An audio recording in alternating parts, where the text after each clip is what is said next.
ngayon ang gagawin natin, kasi meron tayong 6 months challenge, no, na magdagdag ng isa pang branch.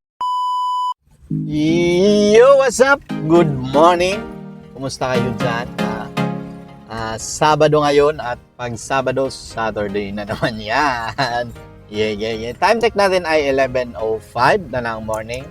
So, ngayong araw na to, update natin, no? Last 2 months na siguro, 2 months, nag-challenge tayo na magdagdag ng isa pang branch. So, last January, December, meron akong nabili na second hand sofa. Sa online ko nakuha at pina-upholstery ko kasi gagamitin sana namin yon noong January para sa renovation, para bago yung gamit namin. So, pina-upholstery ko. Pero, sa hindi inaasahan, ay hindi siya natapos, hindi rin siya naumpisahan kasi yung kaibigan natin busy sa kanyang negosyo, kaya hindi niya nasikaso. So ngayon ang gagawin natin, kasi meron tayong 6 months challenge, no, na magdagdag ng isa pang branch sa Zell Salon, itong business natin ngayon.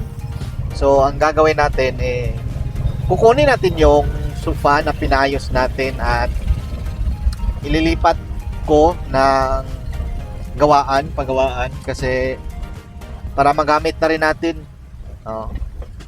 Ang plano ko is ito ay ireserba ko kasi baka ngayong buwan na to or baka next month ay makakakita tayo ng pwesto para sa ating pang-apat na branch. So kunin natin yung at ipapa-upholstery na natin para naka-ready na siya. So umpisahan natin kung ano yung mga kailangan nating mga bagay para sa ating pagpalaki ng ating negosyo.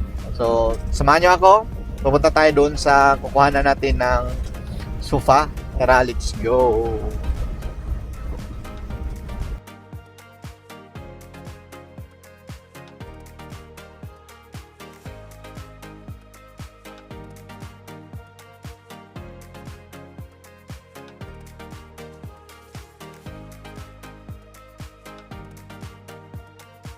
So, ito na yung natin. Sofa natin yan. Bali, 4 yan sila. Papa-upholstery natin dito sa may scrum. Walang signage. So, ito yung gagamitin natin para sa isa nating branch. So, sana magawa to agad. So, yun lang. Balik na tayo sa ating salon.